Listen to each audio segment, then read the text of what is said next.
You create a company that's like close to being a fascist, and then like. Okay. How am I? Sorry. Let's go through this. How am I a fascist? Dude, like you. Can you name one thing I believe that's fascist? You believe that like you on. Don't boo him. Let him think. But I'm such a bad fascist. I let the people who disagree in open mic to talk to me for 2 hours uninterrupted. Okay. I'm an awful fascist. I'm more like a free speech liberal of the 1970s, not a fascist. But I just want to say Turning Point USA is a evil company that was funded by thousands of fracking companies, and that just...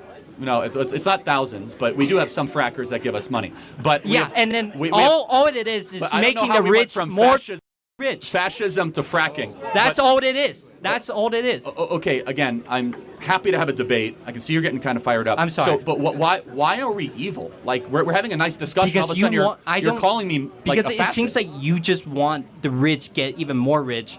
Like, we haven't talked about the rich at all. I mean, so you don't even know my positions on this stuff at all. And by the way, just so we're clear, the wealthiest counties in the country all vote for Democrats. You know that, right? 8 out of 10 of the wealthiest counties in the country vote for Democrats. The wealthiest people, absent Elon Musk, are all on the left. Jeff Bezos, George Soros, Mark Benioff, Mark Zuckerberg, Laurene Powell Jobs. On the left, yes. The richer you are, the more likely you are to be a Democrat and on the left. Explain that to me, please. The numbers speak for itself. The Democrats are the party of the oligarchy. Can you name one tech CEO outside of Elon Musk that is a conservative? I personally think... Let me think. Peter Thiel? Yeah, that's one. That's one. Larry Page, Google, on the left, worth $120 billion. Sergey Brin, Google, $130 billion on the left. Laurene Powell Jobs, Mackenzie Bezos, Jeff Bezos. If they're on the left, what has they done that was like, quote unquote, to do the left stuff? Well, okay, so Larry Page gives money to left-wing NGOs all the time. Like, if you're on the left, I don't think you will ever be this rich. Well, they are. You know why? Because they're not. The left is a scam. The left uses How is this? Let me tell you why. It's a good question, actually. The left uses people like you that think that, oh, we're going to fight the rich. Well, they protect their oligarchy. While you guys have to keep on working hard and never own anything, when we conservatives are the ones that actually want to restore the American middle class and bring jobs back to this country. How would you restore? Let me finish. The left uses people like you every day, and they use people on you by the trans thing, the abortion thing. Keep voting for us because the fascists are going to take your rights away. When who's funding the left? The richest people. George Soros. Do you know who rich George Soros is? Who is funding? Dude, I have never seen a leftist organization come to campus spreading their propagandas. Well, because the whole university is a leftist organization spreading propaganda. It's liberal. There is a clear-cut difference between a leftist and a liberal. Please make that You're coming after this in a good way because I'll just say Democrat politics, okay? Okay. Almost every major, powerful, wealthy person in the country, over $100 billion in net worth, with the exception of one person, Elon Musk, is on the cultural left and gives money to the left. Mark Zuckerberg gave $400 million in the 2020 election to help get Joe Biden reelected through the Center for Technology and Civic Life. Mackenzie Bezos. That helps his case, obviously. He would donate money to his... Okay, but hold on. One second. Mackenzie Bezos with $45 billion, major Biden backer.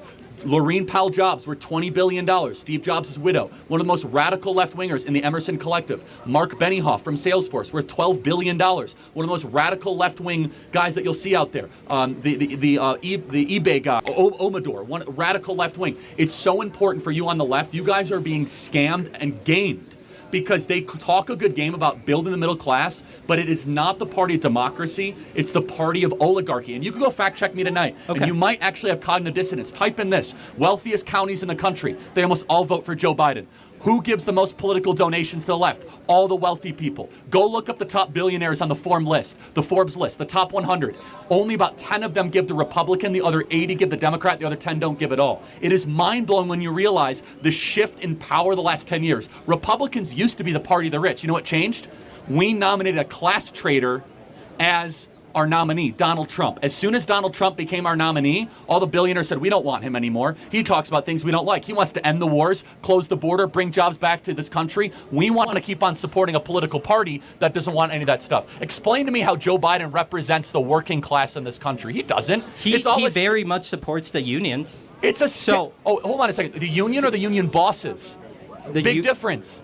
The union bosses supporting the rank and file love Trump. The UAW loved Trump more than Biden. The carpenters union loved Trump more than Biden. The police union. The point is this, is that the Democrat Party, they are sitting on a house of cards of young activists that truly want to go like crush the rich. And there is some truth to that. Like there's a very rich oligarchy in this country that remains rich and stays rich off of gaming government systems and public policy. And you guys give them a free pass because you think that we're fascists when in reality, we're the ones that are actually fighting to destroy the oligarchy the most. All right, last question. Last point. Last question. Let's say, so you do want to fight for the American middle class, and Yes. how does freer the market like helps with the middle Again, class? I want precision in free markets, but how does free market support the middle class? Again, I'm not puritanical, but I think that generally more choices are a good thing. I think that generally supporting entrepreneurs is positive, but I think that mass immigration is really bad for American workers. There's no mass immigration. Well, first of all, how many people are... Wow. Well, you're right. There is mass invasion, but how many people are coming across the southern border every day? I don't know, but like... No, I'm actually genuinely curious. Can you guess? Okay, on what time frame? Every day. Every day?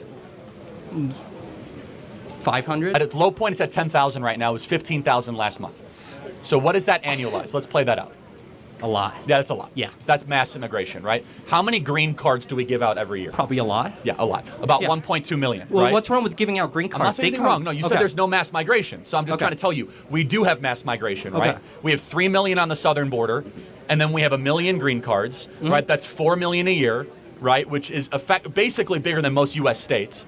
Now, everything comes with a cost. When you have mass migration, you're going to get lower wages. But that means you're going to disenfranchise American workers. What, are you studying computer science? Yeah, I am. Okay, so you're an American born, I'm guessing, American raised? I don't want to assume. I wasn't, but I moved to the U.S. Okay, well, you're an American now, I guess. I don't know, maybe. Yeah, or you're I am. Student visa? Okay, you're going to now have to compete. You're kind of proving my point, but that's a separate issue. You're now going to have to compete against foreign labor for your computer science jobs. I think we have a moral obligation to American-born workers to give them preference and priority and restrict the labor supply so that our computer science majors can have higher wages, not to have suppressed wages so some tech CEO can bring in a bunch of Indians and suppress their, no, nothing against Indians, but just, bring down their wages. Personally, I just think that, like, if you came to America and then receive a green card, I think you get to work however you want. Like, I think that American-born citizens and then should there be given... shouldn't be a priority because they're American citizens. Well, as long as you're that's where we're American different. citizen. I actually think you must have a priority to your own citizens, or else you don't have a government.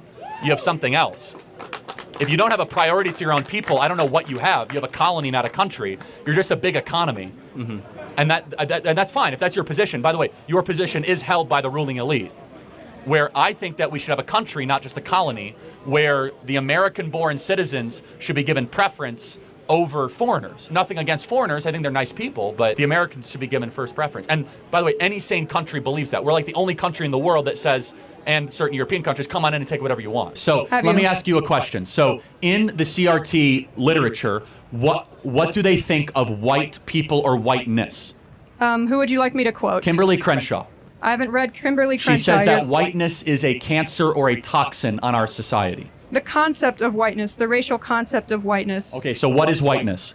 What is whiteness? Yeah, define it. As Kimberly Crenshaw would probably say, the sort of construction of privilege that comes with being white in this country. Right, so what privilege do you and I as white people have that black people don't have? Yeah, great question. On applications that are blindly judged, white-sounding names are often given the job more, they're paid more. Not true. In fact, it's the opposite. There's black privilege right now. It's called affirmative action, where underqualified blacks are taking Asians and white people's places in universities across the country. True or false? True. Okay, so yeah, there's black privilege, not white privilege in this country. I actually don't think affirmative action is how we address education inequality. Okay, well, that affirmative action is still largely supported by the CRT regime. But let's get back to CRT, to the essence of it. Sure. CRT believes in one manifestation of its ideology is black-only dormitories. So white people are not allowed. Do you believe in black-only dormitories? No, and I don't have to agree with every aspect of an ideology to argue for it. So then what part of CRT do you like? Because they call whiteness a toxin, black-only dormitories, and if you want to talk about like ideological or intellectual sloppiness, the 1619 Project was... I think it's very sloppy. Okay, we agree. Nicole Hannah-Jones. I think it's overstated, and I think some of the parts are inaccurate. Okay, good. the parts of CRT that I think are most relevant and, very factually, you can, what am I trying to say? There's a lot of evidence for them, is the fact that previous inequalities, such as the institution of slavery, such as our treatment of Native Americans, do in fact affect those populations today. And you were saying before, in inner cities, there's a lot more crime, and a lot of that is because of redlining and other practices that come directly from the mistreatment of minorities previously in this country. So I want to make sure I understand. So black people make up 13% of the American population. Oh, 1350, my favorite. Yes, exactly. Why do they commit 55% of all the murders? Super great question. It's basically a very complex intersection of race and economic status. It's pretty well known that minority people tend to be in a lower economic status because of discrimination that they face. So then why don't poor Asians commit a lot of murders? Also a great question. Asian people weren't originally brought to America on purpose like black people, and they weren't already present here like natives. Wait, I'm not finished, please. so blacks murder because they were brought here 250 years ago? No, I would like to finish. Okay, just answer. It's very simple. I am answering. No, I know, but you're not really. I am. Asian Americans predominantly immigrate here for work reasons. They come from already wealthy countries. They're already wealthy when they get here. Crime is committed primarily by First of all, poorer that's not people. true. Talk to anybody from who's Vietnamese? Anybody? Did your family come here wealthy? No. Yes Not and wealthy, no. Okay. but not. Yes I'm not or saying no? they come No. here. Okay. The average Vietnamese does not come here wealthy. I'm not. Okay. I perhaps misspoke. Not wealthy, but a lot of the. You complain about it all the time. A lot of the immigration from countries that border us, right? It's sort of desperate people who are of a lower economic status, right? And they're coming here for a better life. So two things. Number one, there's been more blacks that have legally immigrated to this country in the last 30 years than were ever brought as slaves. That's number one. Number two, you still haven't answered the question. I'm trying to. Why? It's a complicated answer. Black people are only 13% of the population, yet they commit 55% of the murders. Why? Because black people tend to be in lower economic statuses because of Okay, no, this is CRT. fine. This is great. Basically, so you think that poverty equals crime?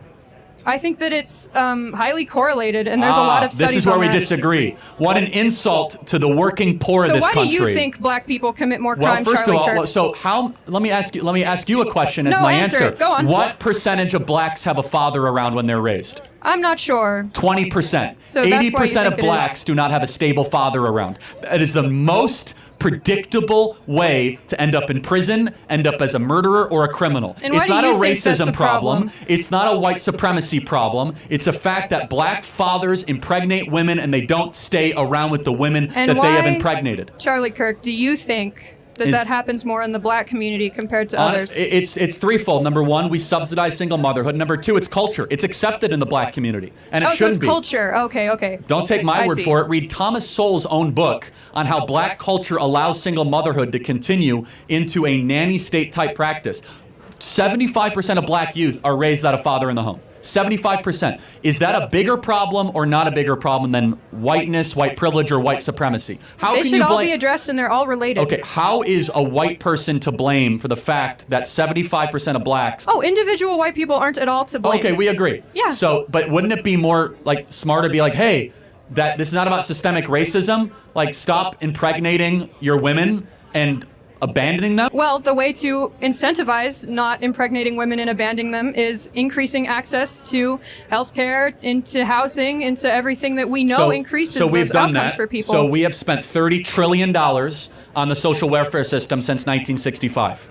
Black people are poorer, and the single motherhood went from 25% to now 75 to 80%. So the more money we've spent on black America, the less fathers we have, because black women divorced black men and married the government. And do you think that's a problem inherent to black people? No, it's not. It's happening now in white communities and Hispanic communities. It's just the worst in black America. And why do you think that is? Why is it the worst in black America? There's also a cultural problem. There is, and we have to be honest about it. It's just that black people are No, let me ask you a question. Like the average music that a black person in Compton is listening to, is it about contemplating the good, the true, and the beautiful, or is it about being a gangbanger and trying to get as much money and sleep with about as many girls as you can? I would actually like to think I would be offended by that. Do you think the average black kid in Compton is listening to Beethoven or some sort of gangster rap music that glorifies gangster culture? Silly question. Rap wasn't created to glorify gangster culture. So even though there is okay, rap, I mean, I'm sure you're not that's answering. doing You're that. dodging the question because. Okay, I'm sure they're listening to rap. Okay. So you think there rap go. music makes them no, leave I'm their not. mom? Do you think the cultural expectation in Black America is that you stay with the woman that you impregnate? Within Black communities, I can't speak on that. Okay, the answer is no. It's not. It's not expected. Okay, and do you think that is... Hold on. In white Anglo-Saxon Protestant communities, it's a okay. fact. Hold on. In upper middle class white communities, Upper middle class. Say that part louder. yeah, upper middle class white Anglo-Saxon Protestant communities, if you impregnate a woman, you are looked down upon and we do not think highly of you if you abandon the woman that you impregnate. That's a cultural difference. Has nothing to do with money. Has nothing to do with anything except norms. And the norms that have infected Black America are destroying it from within. We need more fathers, not less. We need more dads around and less drag queen story hour. We need more young Blacks to be able to look up to role models that are not leaving all the time and are not just saying, hey, I impregnated her, so be it. It's a toxin, and if we don't address that as the root cause, it's white supremacy, it's injustice, it's economics, we're dancing around the core of the issue. I guess what I'm saying is, right, and you've perfectly actually laid out the dichotomy here. It is a fact, obviously, that Black people disproportionately commit crime in this country. No one's arguing that. But you either believe that that is due to a complex intersection of social, economic, and like leftover effects from previous inequalities, or you believe that that is an inherent trait to the race. No, I don't. Because they weren't that way in the 1940s and 50s. Black America was one of the most peaceful, flourishing, fastest growing economically communities in the country. It's not genetic. You're trying to point something on me that I don't believe. Instead, But then Black you do America. believe that it's hold not on. genetic, so you do think CRT is correct. Hold on a That's second. kinda what I'm getting at. In the 1940s and 1950s, Black America was prosperous and was on pace to be richer and wealthier than white America. More dads were staying with the women that they were with. There was monogamy. What changed? You're supporting my argument. No, hold on. But answer the question. What changed? Did America get more racist since the 1950s? I would argue there were more racist policies passed. There were more Hold on a policies second. dedicated to In the lining in the off those communities 1950s, and pushing them into poor housing and poor schools. Wait a second. In the 1950s, Jackie Robinson had not even broken the color barrier. We had Jim Crow laws. We hadn't passed the Civil Rights Act, and we hadn't passed the Voting Rights Act. Yet blacks were better in the 1950s per capita than they are today. So we have become less racist. We've passed more anti-racist laws and given more stuff, and blacks are worse than they were 70 years ago. Yeah. Why? So you're equating here institutional and social racism. Social racism was certainly worse in the 1950s, I'm sure everyone would agree, but institutional racism occurs when policies are Hold on. passed against people. Come on. Which can increase over time, and it did. You're not being intellectually honest. You know that. There was black-only drinking fountains in the 1950s. We don't have those anymore. Well, we're bringing them back with, black-only dormitories. But we had, for example, in the antebellum South in the 1950s, we had white-only communities, by law. We got rid of that with the Civil Rights Act, but it didn't. Okay. Unfortunately, we look around. The numbers speak for themselves. Black youth are less likely to have fathers. They're not doing as well as far as economically. They commit more crime. So something changed. And our argument is what changed is three things. Number one, the imposition of the Great Society Project by Lyndon Baines Johnson of spending $30 trillion since 1960s on Section 8 housing, on welfare, on all sorts, where, as I said, that young black women married the government and they divorced young black men. And then we also have had as Thomas Sowell and as Clarence Thomas would say, the soft bigotry of low expectations. And we have been afraid to get to the root of the issue or even speak about it because we don't want to be called a racist. So what is imposing those low expectations? Part of it is like white academic culture. I'll give you an example.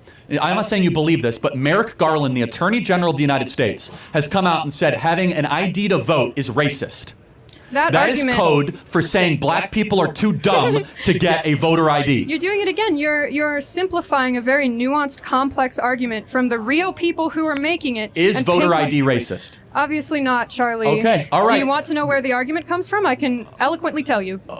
Eloquently tell me why voter ID is racist Great. or whatever. Certain policies in southern states were proposed that would, I think the quote from the person who decided the case was, with surgical precision, target the times where black people were voting and make it illegal or harder for them to get that to come at that time. And then they were targeting the type of ID that black voters had and making that specific type of ID illegal. That is racist. Perfectly fair. How does that impact today, saying that every citizen, if you need an ID to vote, just That aside, why is that? Why is it racist? Because we have to have, obviously humans are making those decisions, right? And so if there is still institutional racism and people in power that are racist, we can't trust those institutions to make those decisions without institutional discriminating against racism do we people. have in this country right now? What you just named it. What? 1350. Okay, well, I mean, affirmative action needs to happen because there is not that many minorities in these higher educations or higher education institutions. okay, so you're being clear, which is then you lower standards. No. Affirmative I don't action support always that. does. Affirmative action lowers standards by definition. I'm saying why affirmative action was introduced. I'm not arguing for it. Were you asking me why it was introduced, or? No, I'm saying you agree that's why it was introduced. Well, I agree why it was. I don't think it ever should have been, but yes. Right, I mean, but there is institutional inequality, yes? Well, I wouldn't even use the word inequality. I mean, I don't love looking at it that way, but of course, white people generally are richer than black people in this country. Richer and more represented in politics and schools, yes? Somewhat yes and Why do you think yes that and is, no. Charlie? Well, hold on a second. Let's ask the question here. Represented how? So, I mean, Look at Congressman. So, no, hold on a second. Are white people represented fairly in the National Basketball Association? Who cares? What political Hold on, power I does thought the we're all national... about fair representation. Listen. I think that it should, by law, half of the NBA should be white. Great, fine. And the product would suck. Lobby for it. Because I don't blacks care. are much better at basketball than we whites are. What political power does the NBA have? A lot, actually. The NBA reaches millions of people every day. They have slogans that people internalize. In fact, if the NBA had no political power, why would they have to wear Black Lives Matter on all their jerseys? Why would why would politicians try to get their endorsements all the time? The NBA is more powerful than Congress in some ways of shaping the minds. I think it's your turn to be academically dishonest Hold on now, a second. but sure. No. But if you want fair representation, just to be clear, then why would you not be against whites, by law, being half of the National Basketball Association? Right now, Sure. black people make up 88% of the NBA. Do it, great. Who cares? No, I don't care. but- I'm saying, Okay. right, so here's my point. All right, if we fine. have I have a shot, everybody. Please listen. If we... I could play for the Lakers. I hope... Do it, Charlie. I'll come to your games. I'll do it. The point is this, is that merit should triumph over all of it. Which is awesome. Okay, so merit should triumph. We agree. Okay. Okay, Charlie, do you think black people are not as smart or competent as Absolutely white not. people? No. Perfect. So they should, in theory, then be equally represented in positions of but power. No, hold on. So, have you ever read Discrimination and Disparities by Thomas Sowell? Do you only read Thomas Sowell? You've quoted him like 3 times. I haven't read No, that. I read a lot more than Thomas Sowell, but I'm happy to. Thomas Sowell's the only intellectual with the courage to go after like these core issues of why Black America has fallen behind and why no one actually has studied it. So let's just give a great example. When you don't have a father in the home, the amount of words that a child hears goes down by 60 to 70%. The amount of words that a child, I don't know if you're a mother or not, or plan to be. Okay. No, just it's an important point. The amount of words that an 18-month-year-old hears is highly predictive of IQ, verbal development. Okay, so that's simple. When you don't have a dad in the home, the mom is overwhelmed and there's just less interaction with the child. That's all fine. Okay, so we agree. I'm just saying that's not because of racism. That's true. No, Obviously, that's I'm fine. not saying that's good. No, she, I know what you meant. But you have a father in the home. All of a sudden, they hear thousands of more words a day, and they're like way further ahead of a single mother raising a child. That's not racism. Okay, so dads are good. Yes, great. Okay. My question to I'm saying you dads is, actually answer most of the questions that you might have about why Black America is falling behind. Okay, but because their dads don't stay around, and I'm that's trying bad. to sort of get to Go you ahead. to reconcile your own beliefs. And if that's true, which is fine, that's true. We can say that's true. You either believe that has social and economic causes, or you believe that, black culture's just worse. No, and there I isn't think another that thing to think. No, I Those was are your very options. clear.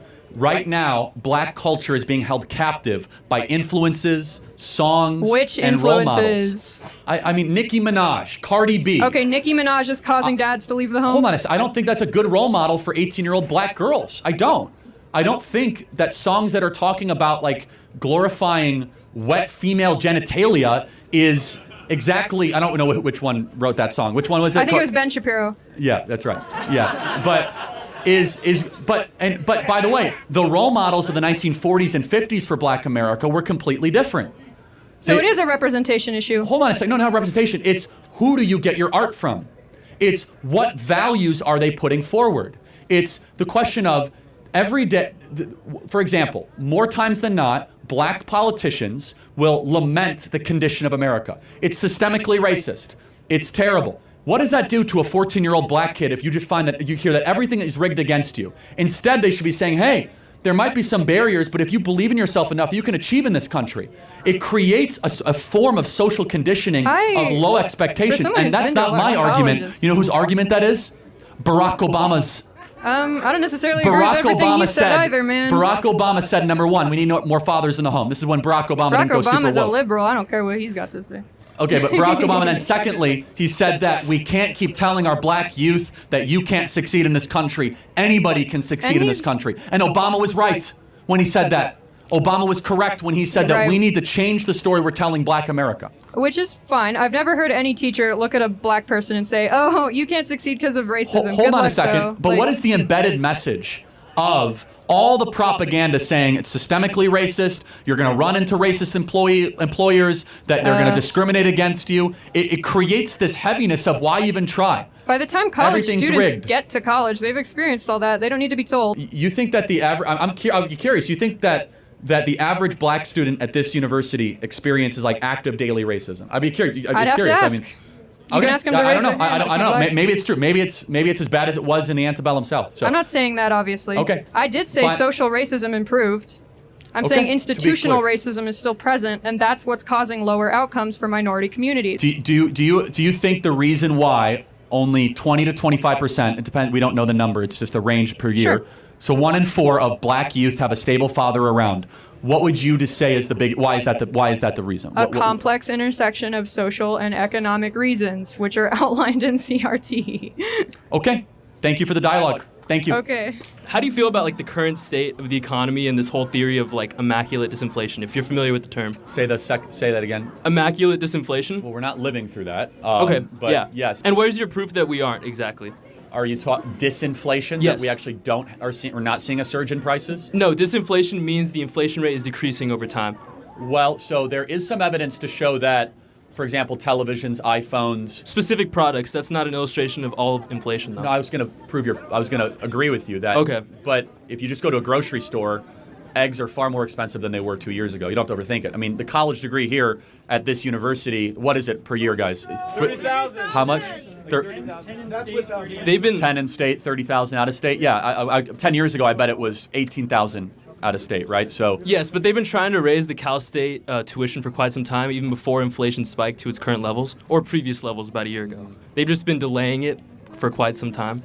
So yeah, it's not exactly. We're living through a decades-long inflation surge, and the best evidence you could see it either in the artificial boosting of profit-earning ratios.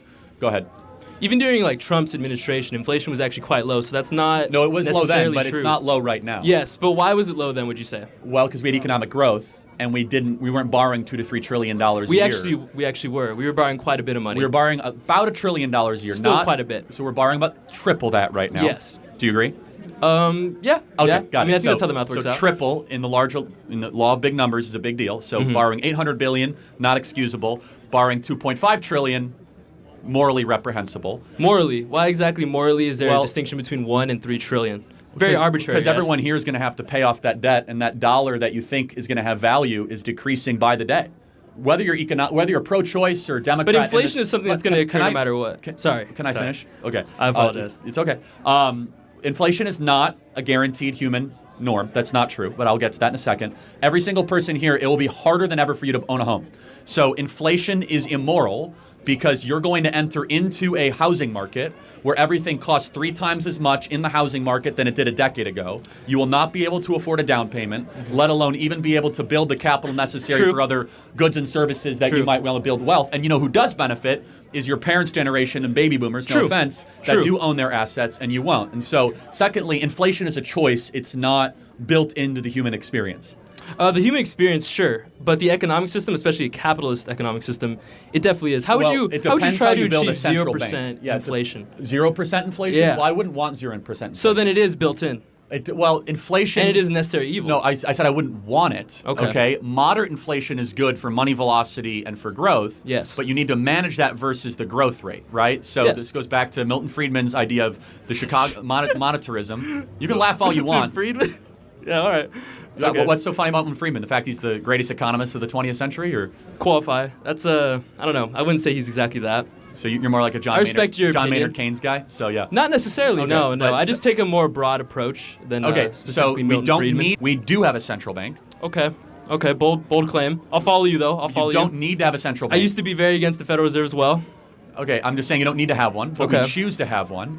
The central bank has been overly politicized Mm. to try to stop, let's just say, natural economic cycles from occurring. Both administrations, Bush, Obama, Trump, Biden, have Okay. leaned on the central bank to use cheap money as a way Yeah. to try to keep Okay. the good times flowing and the good times going. Yeah. Okay, That's definitely for sure. So we don't agree. Well, we don't disagree. Yeah, but here's the other thing I would say. I gotta say, your protesters are kind of weak here, guys. I Aren't they? expected more Aren't out of they? them, right? They didn't seem to have the energy to get all I the way know. to the I front. thought they'd have more, Yeah, I like it. Please keep going, yeah. I will say though, going back to the mortgage rates, as you were saying, I would say that probably has a lot more to do with private equity buying up homes than the inflation rate. Well, hold on. There's two parts to that. I'm not talking Okay. just about mortgage. Interest rates are up. I'm talking about just the asset price itself. That too, I would say it's a lot more related to private equity buying up homes. But why is private equity doing that? Because they have so much cheap money that we've put into the system, they don't know what to do with it. Now, I think we could agree, actually, there should be laws against BlackRock coming in and buying single-family homes and renting them back. You should not be a society of renters. It's bad for society. Yes. So we can agree on that. I Oh, say yes, that as a for sure. conservative. It's bad for the human experience Good, and for yeah. generational flourishing. But when you open up the guzzle of cheap money, which we have done, especially Yes. post-COVID, So- there's a price to that. And the price is that your yeah. currency gets weaker. Okay. And we're seeing that right now. Yes. So would you say that it was actually necessary in order to get out of the huge recession we experienced during the pandemic, to... No, I think we should have just opened up the economy. We never should have locked down the country. Okay. So we never should have borrowed the $6 trillion. We never should have done the stimulus stuff. It So- hurt every single one of you. It increased suicide rates, depression, anxiety, fiscal problems, economic problems, political problems. I could definitely agree with that to some extent. But would you say even in, say, 2009, lowering the interest rates to zero in that sense, was that Well, we didn't go to necessary? zero. We didn't. We went down, Well, believe it or okay. not. We went to 5%. COVID, we went to near zero. Yes. But no, I have a contrarian view on 2008. I think we should have let the banks fail. Ooh, And okay. I think we should have. I think we actually should have allowed the market to solve it, not to Okay. have socialism for the rich and You know what? Yes. brutal capitalism for the working I class. totally agree with that. Okay, so I totally agree with I that. think that Wells Fargo, Goldman, I think that Lehman and the big banks that failed should have had to actually Okay. climb themselves out, or you destroyed a moral hazard, Yeah. is what you did, and zero executives went to prison. I agree Okay, with Elizabeth yeah. Warren on this. None of these robber barons that did what they did in 08 served federal prison time. Meanwhile, and I will use a political statement to contrast it, grandmas that went into the Capitol on January 6th and took selfie videos are in federal prison. You ask me who's a bigger threat to democracy? Wall Street executives that bankrupted our economy Yeah. in 2008 Oh, are a of bigger course. threat to our Of country course. than people Now- that walked into the Capitol building and took a selfie. Now, let me ask you this. I don't know if my memory served me correctly, but who was... did Steve Mnuchin serve under the Trump administration? Yeah, he was from Government Sachs. Did he serve under the Trump administration? That's right, yeah. So why would Trump invite someone like that who should probably be in federal prison into his administration? I have a lot of personnel disagreements. I love Trump, but I think You some love of- Trump? Love Trump. Why would you love... Why would... Do we love Trump, everybody? So to ask a broader question, Yes. why would you love any politician? They have a job to do. Why be emotionally attached in that happens sense? and I don't say this lightly. I do have a friendship with him. I've gotten to know him over a couple of years. Okay. So and I also Disclosing bias. Okay. 100% biased. And Good. so I also think whether you hate him or love him, he's a once in 100 year. But why person. would you hate him or love him? He just has a job to do. Well, right? I also love what he did as country. Okay. As president for the country. So Would you but- say though that you're probably more of a fiscal conservative? Me? Yeah. Yeah, and I probably his borrowing was one of the two. So three things, if you want to just be full disclosure, Yeah. that I think President Trump could have done better, and I think he will do better. Fiscal deficit spending, okay? Why do you think he will do better? Let me get to all three, okay? Okay. COVID and certain personnel choices, okay? Okay. Those are the three things, and Okay. and I could list 100 accomplishments. Those are three things I think that the first administration, that wasn't their best. Yeah. Why it could have been better? I think that he's got the world against him, and if he becomes president again, which the 50-50, he's going to set the world on fire. I would say he's a little bit too egotistical and emotional to really counter the world being against him. He seems to react a little too emotionally to these kinds of things. I don't want to get too deep into it, but you're not gonna convince me on negative Trump stuff. So Okay, interesting. So your mind isn't necessarily that open. Isn't this changed my mind? you could try. Okay. I mean, you're not gonna. But didn't you just say kind of up front that you're not I mean, really gonna I'm change open-minded to anything? hear. I'm just saying you're not going to change my mind on that Okay. stuff. Okay. So then, what is it that's leading you to think that Trump is going to have better decision making in this next term, specifically when it comes to borrowing? I don't know, and honestly, Okay. there's little evidence except the fact that Just a little intuition. We're going to have a debt crisis, the likes of which the country's never seen, and he's going to have to address it. We need to have severe cuts in the federal budget. We need Okay. to quickly. So would you say that the downgrading of America's credit rating is more related to our national debt or the inability to handle it in a mature way? More both, but more just the debt itself is. Okay. I mean, we now owe more than we're worth as a country. So I want to get to other questions because you had Okay. some time. But final Perfect. question. I want to be respectful, but. So I guess if you think that that's an issue that we have more debt than say our current income? Well, we do. Well, yeah, but if you would just say the value of the country. Of course, we control our own currency, and our currency is Are you a the modern number one monetary theory reserve guy? So. Yeah, the number one reserve. So that gives us a lot of wiggle room. It's decreasing. It used to be 75% of the world's reserve currency status 20 years ago. Now it's 55%. I would say Do you know a lot- about BRICS? You know BRICS, right? BRICS. I do. BRICS is creating an alternative. I think they're a paper dollar. tiger. Okay. I actually hope you're right. I don't believe that you're right. India, China, South Africa, and Russia could ever work together to create their own I hope you're right. unified currency. I just hope we're not too prideful. Definitely a paper tiger. I've seen you talk a lot about objective morality, and my big question is, it feels like you can make good statements and bad statements without referencing some kind of moral book. So I can say something is good, right? I had a good day today, and it doesn't really feel like I need to reference religion for that. So can you explain to me why you think we need to have some kind of absolute standard for morality? Excellent question. It's really good. If you say you have a good day, are you describing the experience you had, or was it morally a good day? So yeah, it would be a good day. So I can narrow it down more, I guess. Or I can ask, I guess, a better question. So if I don't have religion, right? Let's say I am an atheist or something, and I were to go up to, I find two books. One's the Quran, and then one is the Bible. And I read both of them, and then I have a feeling of preference towards one or the other. That makes me feel like morality probably isn't objective because I read two moral codes. I didn't have one before, and then I derived one after reading it. But one is true. Well, yeah, obviously, if you go in with the presupposition that one is true, but let's play this out.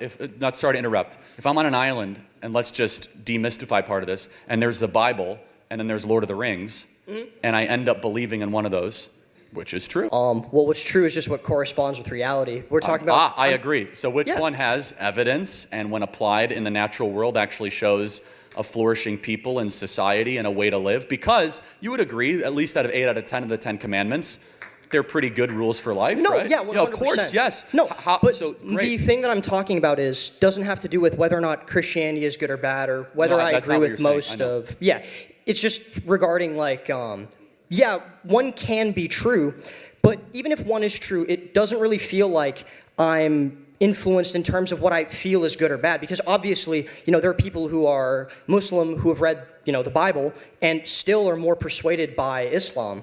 No, of course. I mean, you could be persuaded by anything, right? That doesn't.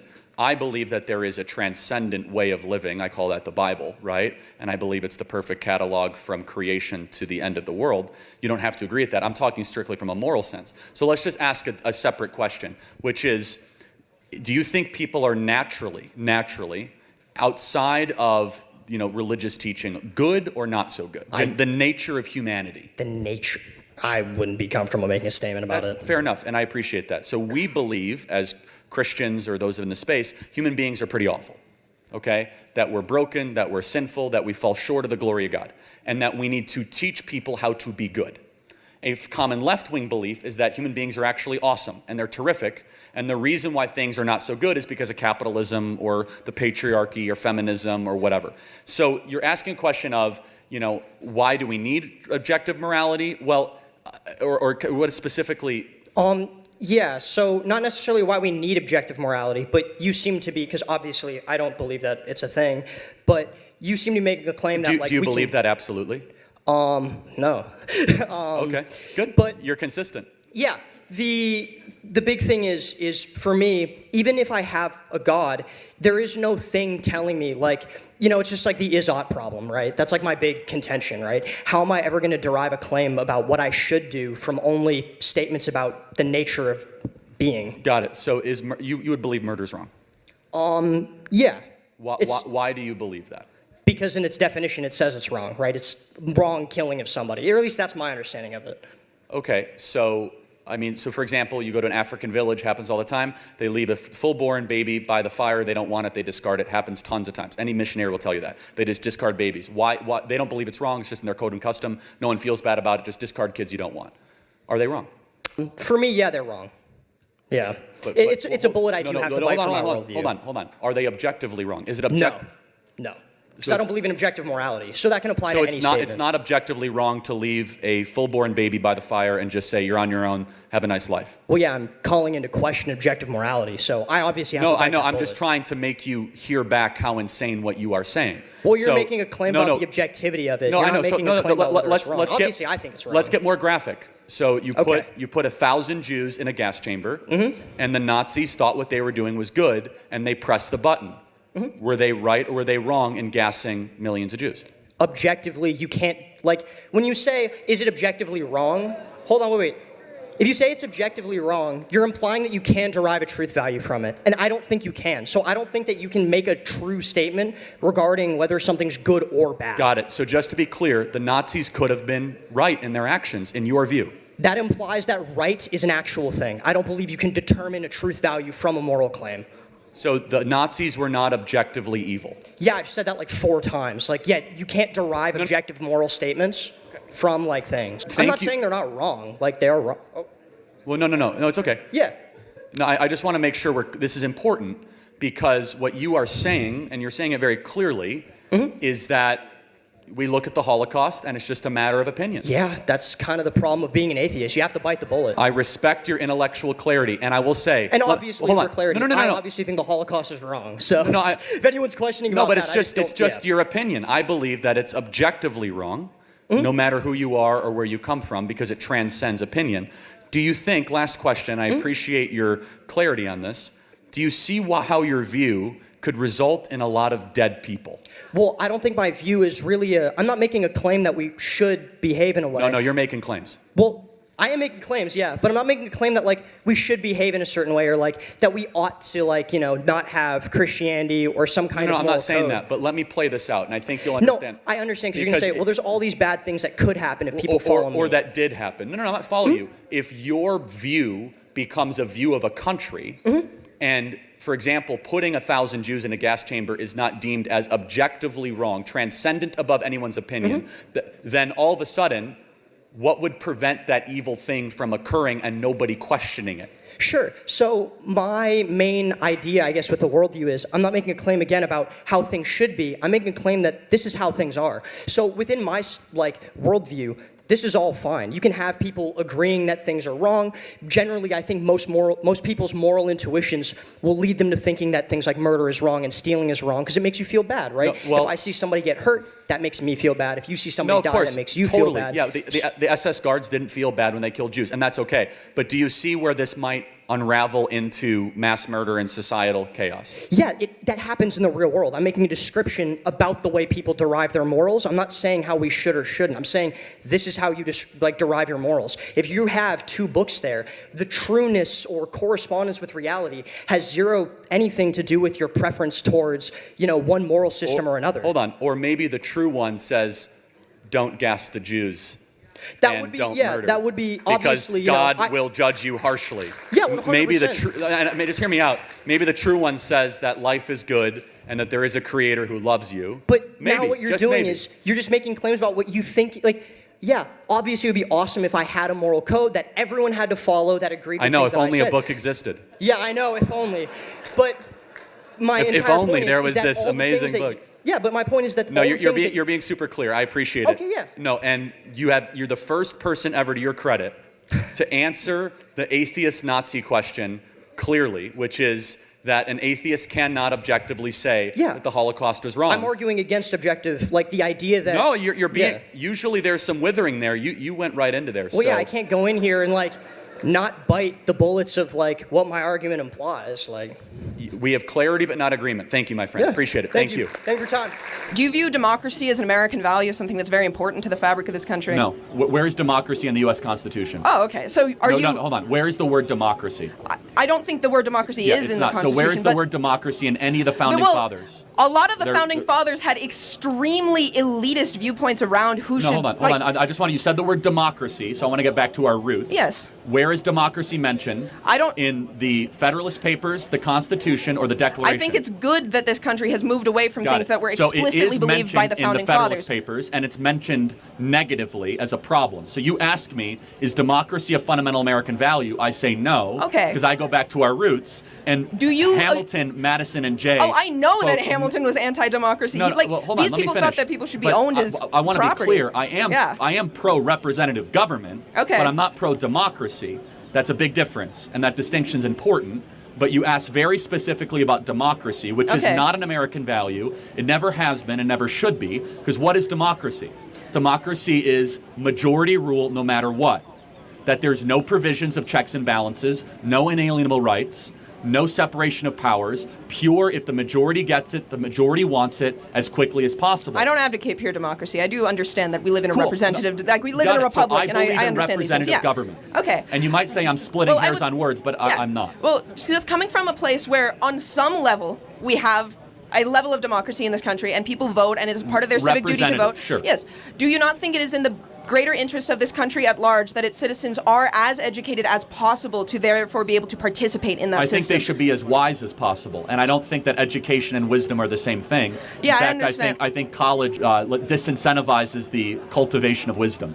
In the age where Do- there is such a hypersaturation of, and we've seen this, like extremely polarizing different, like people are getting their news from wildly different sources. Yes. People just don't interact with the other side at all. Do you think that being an autodidact in any sense of the term is going to give you a thorough and rigorous education if you are like so likely to end up sucked into these holes where you're never Well, interacting that's not my with only people who form have, of learning. I meet Okay. a lot of cool people. I learn from people like you and others.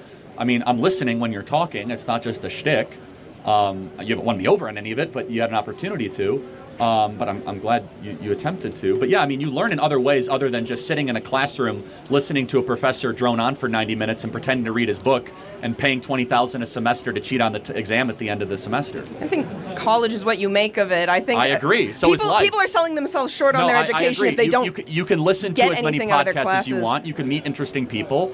And you- Academia does have like an actual level of you have to prove that you're worth your salt at least to have peer-reviewed papers published, No, I mean, yeah, which if you you get don't a have P- to do to start a podcast. If you get a PhD, yes, but hold on. So is your contention that I'm not informed or not worldly or not wise? I want to be clear. I'm not making any claims about your specific level of being informed. I'm Okay. saying the general rhetoric on the right against education, against higher education Well, hold on. specifically. Why do you think it is? Is it because you think we hate smart people, or is it that there's something happening here that we really think is troubling? I think it's much easier to control people who are less educated. See, now you're a conspiracy theorist. So, no, it's... Anti-intellectualism is a hallmark of fascism. Do you think Yeah. we're against higher education because it largely has created an ungrateful, unprepared generation that goes into the American body politic and does not share the core American values of freedom of speech, gratitude for our founding, consent of the governed? In fact, it's hyper-radical.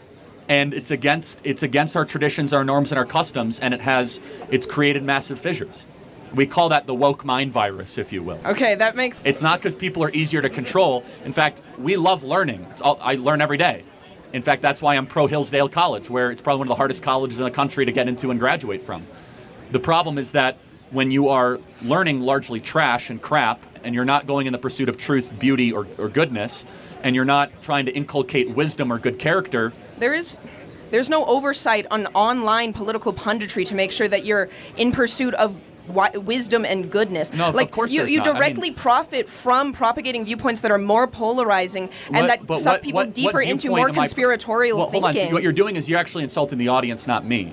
Because the vast majority of this audience actually enjoys watching my videos, and they enjoy hearing from me. I never and said- so I never said your audience didn't enjoy watching your videos. You say I'm profiting. The way you do profit, like you financially, you make a ton of money from getting more clicks. The audience rewards me because they find that I bring some value. Well, I don't and that they necessarily learn something think from that me. whatever gets the most to the next eyes question. on a specific. But yeah, it's no, easy to attack me as exploitation. What I say is actually very popular and resonates with people. Thank you for your time. I appreciate it. Thank you. No, I've seen the socialism sucks. So. Yeah, well, I don't like your ideology. I don't know about you. You seem like a nice enough person. Yeah. Your ideas are practically evil, but that's no, same for you. Okay, tell me why. What? Tell me why. Capitalism is a vampire. I don't know. Is it what? I said capitalism is a dead vampire that feasts on the blood of the working class. Capitalism is a deadly vampire that feasts on the blood of the working class. Can you elaborate on that for me? I don't really want to right now, but like, because like. Do you have an iPhone? Yeah. So you're feasting on the blood of the working class. How dare you? Yeah. I know. How do you feel about that? We all have to do the best that we can. No, you don't. Why don't you go live on a farm and not use the fruits of the working class and just be a socialist with your friends? Why use the fruits of the free market? Isn't that kind of hypocritical? No, because the free market is so pervasive, we have like no choice but to. No, like I said, you could go live on a farm by yourself, like the Amish do, or like socialists in Vermont do, but yet you choose to live in a free market society and benefit from it, and use the heat and the light and the well-being and the medicine and the food all as a byproduct of a market-based society. I mean, don't get me wrong, I love it. But... Oh, you love it, but you said it's a vampire sucking the blood of the working class, so isn't that a little contradictory? What? What's your dad's opinion?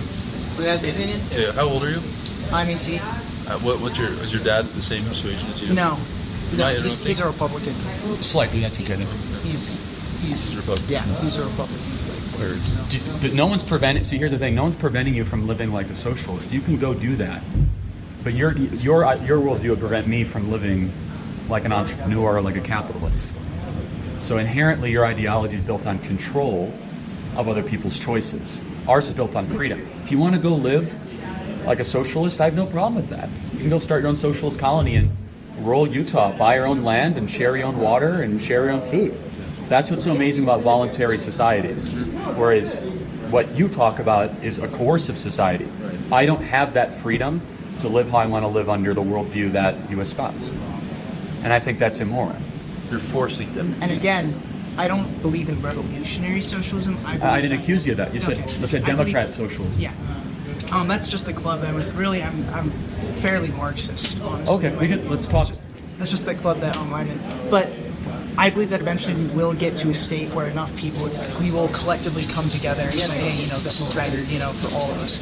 I don't, obviously, with the world we live in today, like, socialism can't exist, like today in America. Like, I'm very pragmatic, at my core. Okay. I'm like, I recognize that's never going to happen. You said the Marxist thing. Can you give me an example where Marxism has ever worked?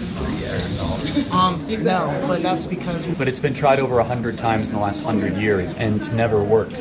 It's 0 for 100. Isn't that kind of concerning to you? Well, so the thing is, in a Marxist state, it's a state-less, classless, money-less society. Right, and so that's just utopia, man. I mean, that's no different than a fiction novel about Neverland. It's been tried, and the results are hundreds of millions of people dead. But that's ultimately what utopian is.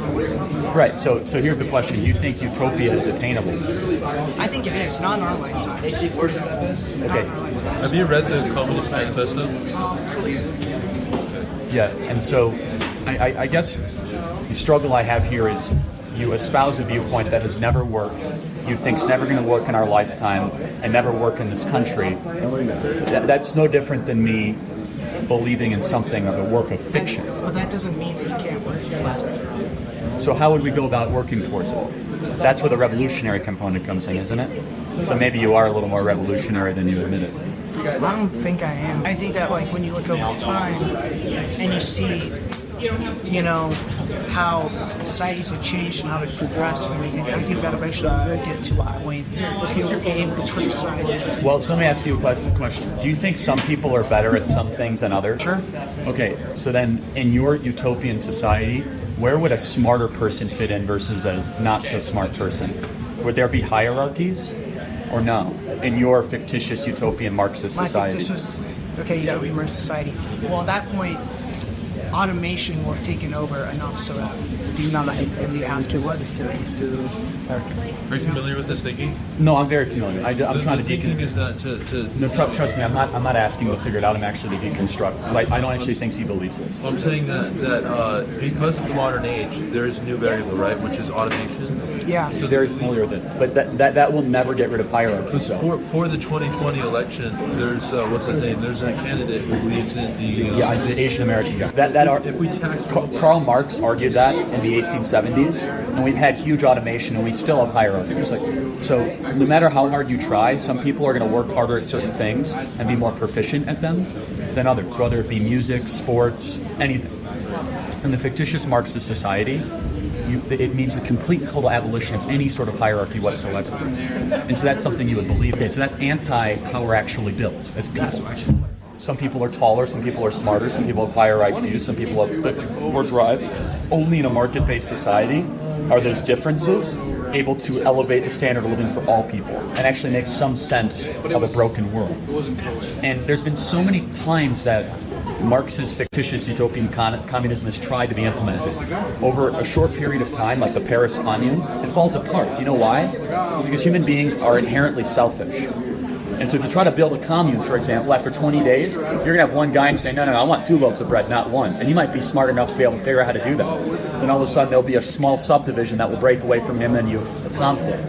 The only reason we have a civil society in the West is in order to get 2 loaves of bread in the West, you have to earn it. You can't take it away from somebody else. That's where Marxist utopia, fictitious communism breaks down.